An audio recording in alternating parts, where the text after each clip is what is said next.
Pagbasa sa banal na ebanghelyo ng Panginoon ayon sa sulat ni San Marcos sa Kabanata 2, talata 1 hanggang 12. Noong panahon iyon, samantalang nangangaral si Jesus, may dinating na isang paralitikong dala ng 4 katao. Hindi nila ito mailapit kay Jesus dahil sa dami ng tao.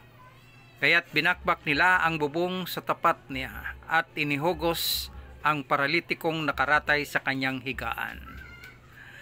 Nang makita ni Jesus kung gaano kalaki ang kanilang pananalig, sinabi niya sa paralitiko, "Anak, ipinatatawad na ang iyong mga kasalanan." May nakaupo roon ng ilang eskriba na nagsaloob ng ganito, "Bakit nagsasalita ng ganito ang taong ito? Kalapastanganan sa Diyos yan, hindi ba't Diyos lamang ang makapagpapatawad ng mga kasalanan?" Talos ni Jesus ang kanilang iniisip, kaya't sinabi niya, "Bakit kayo nagsasaloob ng ganyan? Alin ba ang lalong madali? Ang sabihin sa paralitiko, ipinatatawad na ang mga kasalanan mo, o ang sabihing, tumindig ka, dalhin mo ang iyong higaan at lumakad ka?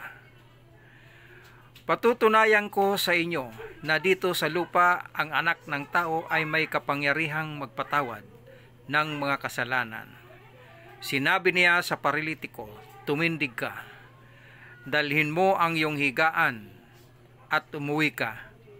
Tumindig naman ang paralitiko, binuhat ang kanyang higaan at umalis, na nakikita ng lahat.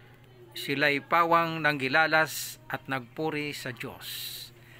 "Hindi pa kami nakakita ng ganito," sabi nila. Ang mabuting balita ng Panginoon.